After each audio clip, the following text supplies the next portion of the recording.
have a giant scar on his table and say, I wonder where this is from. Anistarut la Hashem Elokeinu, only Hashem knows where that's from. And that's your grandfather that once upon a time when he lived in communist Russia, and they ate over there non-kosher in the army because they didn't allow them to have kosher.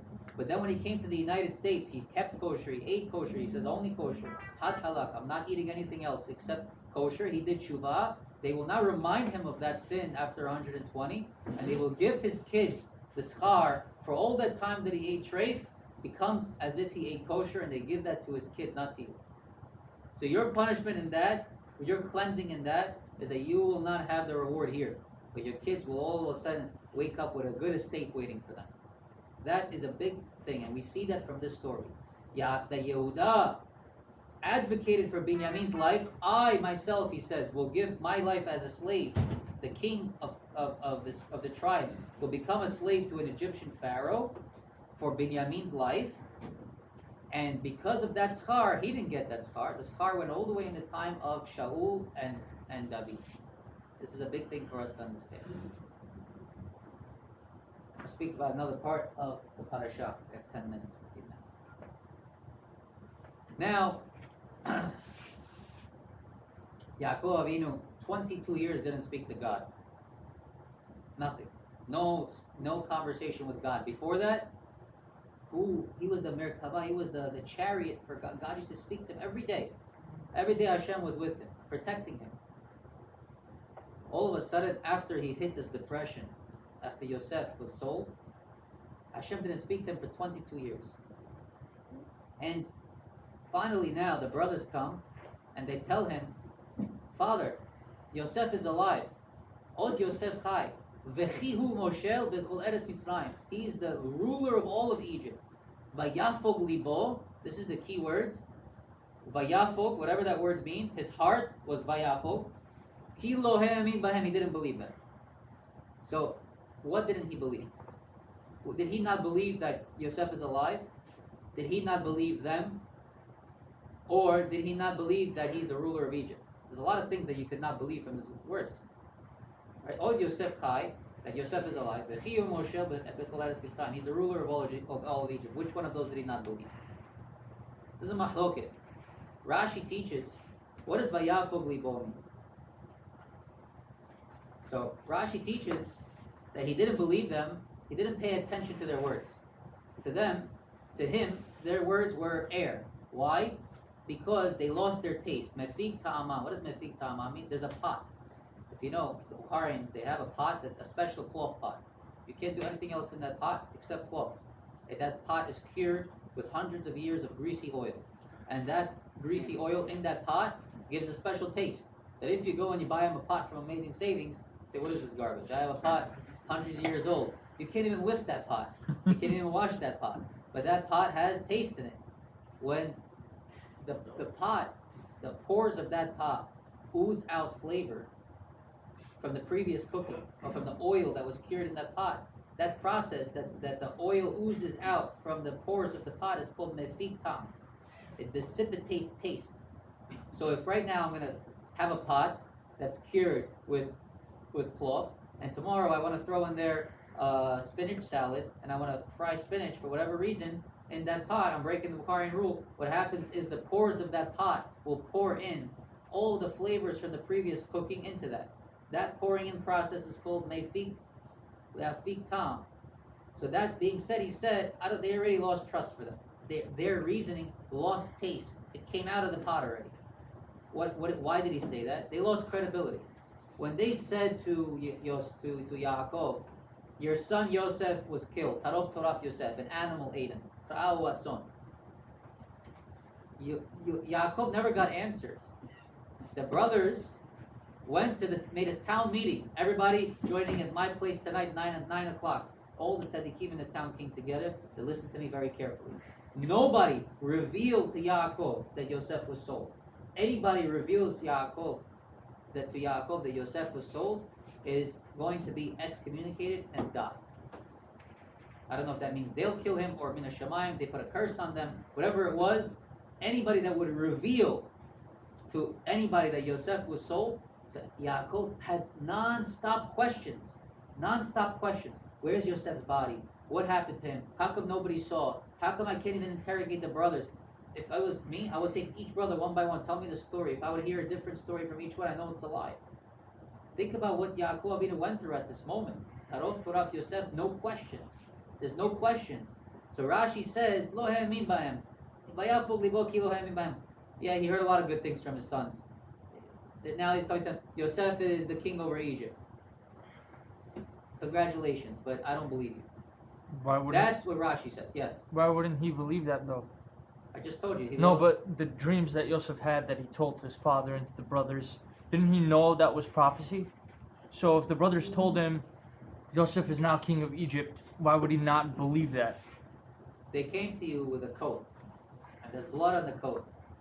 Where's the body? Who else saw? There's no answers to those questions. Didn't. The Ramban brings up the Rashi and he says, I don't agree with Rashi's interpretation. It doesn't sound like this is a right interpretation. What do you mean he didn't believe them? If you didn't hear anything about your son for 22 years, all of a sudden you hear he's the king of Egypt. The Ramban explains, I'll explain to you what Vayafog Libo means. Vayafog Libo means that at that moment, when they told him, Od Yosef Chai, V'chihu Moshel B'chol Eretz Mitzrayim, his heart stopped. Vayafog. His heart stopped, and he says that Meifig Tam, this whole thing with the taste dissipating from the pot, it means the opposite. The flavor of the food in the pot goes into the meal that you're cooking. It adds flavor. Mefik Tam means adding flavor, not taking away flavor. That I don't believe them anymore. Their credibility is gone. It's the opposite. That pot, that cloth pot, has value to it. It has a special flavor that comes out of it. What was the flavor? The blood from his heart spread all over his body, and he became shocked. And from here, Hazal teach. There's a Midrash Rabbah on this pasuk. Darash Rabbi Chia taught. Rabbi Chia teaches over there Rashi's explanation. That he says Rashi's explanation that they didn't believe him. That's from the Midrash. The Ramban goes as strong and argues with the Midrash with Chazal, and he says no. Yaakov Avinu's blood went all over his body. He didn't believe them. He was so shocked. From here, as I'll teach, be careful how you tell an old person good news too. You can't just come and tell good news. He get a heart attack. So he fell, and Hazal teach that his neshama left his body. He was basically on the brinks of death. And came Serach bat Asher. Serach bat Asher was a prophetess. She was the daughter of Asher. Her name was Serach. She lived for many, many years, and she came and she played the harp to calm down Yaakov Avinu after he fainted from the shock. Vatehi, the next verse right after that, Vatehi ruach Yaakov Avihem. Yaakov Avinu's ruach came back, not just the way he was, but from the happiness of Yosef being alive, he got his prophecy after 22 years back. Came back to him. After 22 years, God revealed himself to him. And the number one question that he had, he didn't believe them in what? Yosef is my son. He is the ruler over all of Egypt, means zero to me. I don't care about that. I want to know about who is Yosef. Vayaret ha'agalot asher shalach bahem Yosef. Yosef sent not horses, he sent wagons with bulls. Why? Because the last shear that Yaakov and his son learned together before he was sold was a sugya, a certain section in the Torah called Egla Arufa, which is when you find a body between two cities, nobody knows who killed that person. They shech a cow from the back of his neck, Egla Arufa. And that was the sugya that they were learning, the secrets behind what that sugya means. So Yosef sent him these wagons to show him, I still remember the shear. Then he said, now I'm happy that Yosef is alive. I'm happy, I don't believe. He's a king over Egypt, but he still values Torah. Another explanation. What are these wagons? These wagons yeah, what was these wagons? The bells, you write about the bells. Listen to this. Abraham Avinu, it says a pasuk, Parashat Vayira, in the end. Vayita eshel b'Be'er Shava. He planted trees in Be'er Shava. Torah is telling us Abraham Avinu planted trees. Anything that it says Abraham Avinu did in the Torah, the Sodot Elyonim, these are big lessons that we have to learn. What does it mean? V'yikach Eshel b'Be'er Sheva. Planted trees in Beersheba. What does that mean?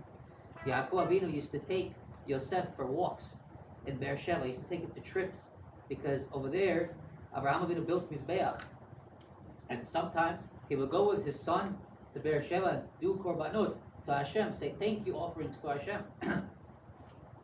And at this offerings that he would bring, he would take him to this orchard, the eshel that he planted, all the trees that he planted. And he told Yosef, remember, one day we're going to go to Egypt because that's what Hashem told Avraham Avinu in a prophecy.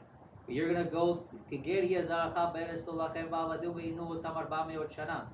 going to be a slave in a land for 400 years, then you're going to leave. And what are you going to do when you leave? You're going to build a Mishkan. And God's house will not be over there anymore. God's house will be here. And Yosef said, that's awesome. And Avraham Avinu taught this to Yitzchak. Yitzchak taught this to Yaakov. Yaakov taught this to Yosef. Ki ben zekunim hulo. He was his main. Ben zekunim means he was his older son. Zekunim means older of age. That even though Yosef was 17, his mind was like an old man. He could relate to him. He wouldn't ask questions like the other brothers would ask. He was more intelligent. He already mevin davar mitok davar. He was a candidate for understanding future prophecies. And he saw these wagons, and he says, Father, these are the wagons that are going to bring the wood that Avraham Avinu planted in Beersheba to build the kirashim of the Beit HaMikdash, of the Mishkan. So when Yaakov Avinu saw, he says, wow, Yosef remembered this whole plan? Since when he was 17, he remembered that we're going to go to Egypt and come out to build a house for God in this world. The Abba Tachtonim.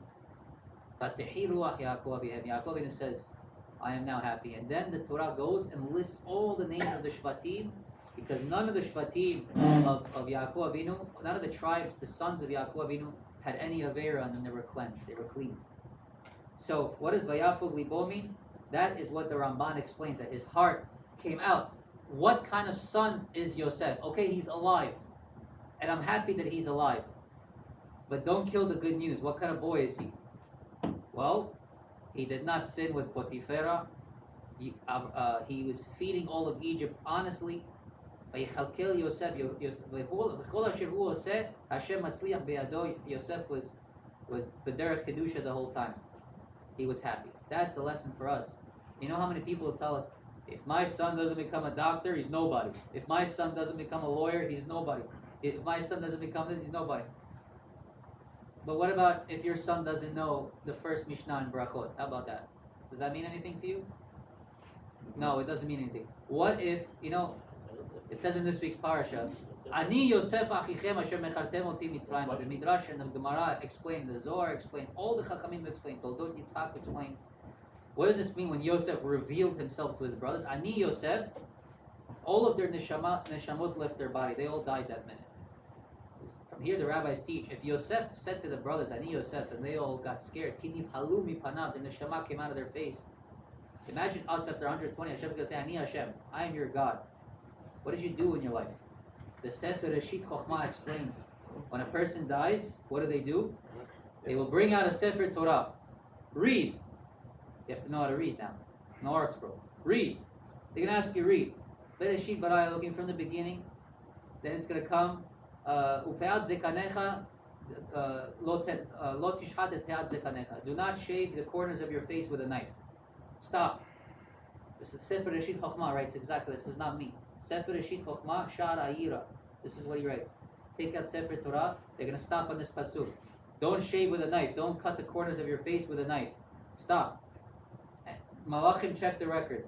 Check. There was 12 times that you did that. What should we do now? Every pasuk in the Torah, they're going to go next. Don't take revenge. They're going to bring stacks like this. Stacks. He didn't come to my party. I'm not going to 6 of his. I gave him a $400 check. He gave me a $359 check. I'm not. He gave me someone else's gift on Purim. I'm not happy with, all the things I'm going to give them, all the revenge that we took, on the table going to come out. We have to give explanation for each one of them. So here you have a person who has kids, and their pride in their kids is their wealth. All that's great. I'm not saying that we shouldn't want that. You should all want your kids to be wealthy and rich and smart and everything. But I'm sorry to say this. Today the priority did not become Torah mitzvot. Today, the priority is name, my look, my honor, it's my money that I care about. Don't forget, Yosef is the foundation here. Yosef is the foundation. And Yosef showed us all that anything that Yosef done was at a binary. It could work, it could fail. Hashem matzliach biyado. God is the one that made it good for him. God is the one that made it work for him. So from here, we can see in our time when Mashiach, we're living in the time of Mashiach. He's going to be here any day, any minute. It's possible for it to happen. We need to learn during the week. We need to make time to learn during the week. It's not Shabbat for our neshamot is great. To learn Torah on Shabbat is great. But our neshamot cannot survive and grow if we're only eating once a week. It's not going to work. All of us here have to take a halacha sefer, a gemara sefer, and we have to learn it. And we have to change our nature to not just learn Torah from hearsay. How many people tell me, I heard the halacha is like this, and you're doing it? Yes, I'm doing it. Great, you happen to be doing the right thing. But imagine if someone told you, I have an ear infection. I heard that this medicine is good. Okay, so you're going to go and take it. It could be it won't work for you. So for your health, you don't take hearsay. If I tell you, I heard that this investment is good, you go do it, you lose all your money, right? How many of them are wrong? How many people tell you, buy this, buy this, buy it? Everybody saw what happened with Sheba, with all these things. Everybody bought peak. It's going to go with this and there. Everybody took a stock tip from everybody. It's not. We hear halakha. We put halakha and Torah into that category. I heard Divrei Torah. What we're doing tonight is what Hashem wants us to do. Sacrifice your time. Yosef is the epitome. Yehuda is the epitome of that. Self-correction and applying it every single day. So from here, I wish everybody, give everybody a big bracha. You know, before I say this bracha, it says, when Yosef saw the brothers, Yosef told them, Ani Yosef achichem, I am Yosef your brother. Ha'od avichai, is your father still alive? What does one have to do with the other? You just told me news after 22 years. And you're asking a question after that? It's like, here's the winning lottery numbers. What's your last name, by the way?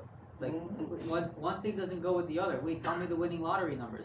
Let me digest this first. You just told me my brother's alive after 22 years. I can't look at my father's face straight for 22 years because I lied. And you told me this news. And you asked me if my father's still alive. What did he mean? The brothers at this moment were going to kill Yosef.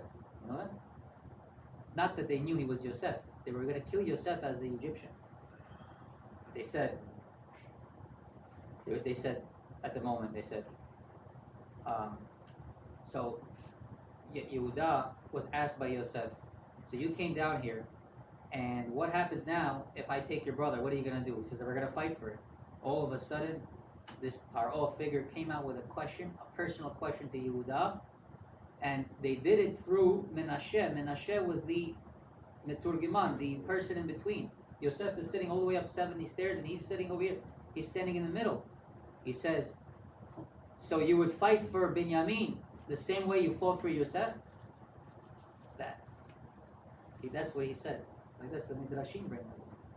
It hit Yehuda. Yehuda got angry then. Yehuda came, but Yigash Elav Yehuda. Yehuda all of a sudden came all the way up to Yosef. He came all the way up to Yosef. He said, I'm going to kill you. And then Yosef told all the brothers, Ani Yosef achichem. They all were about to kill him. He says, you can't kill me. Why? Even Esav said, I will not kill my brother while my father is still alive. Will you kill your brother while your father is still alive? Ani Yosef achichem ha'od avichai.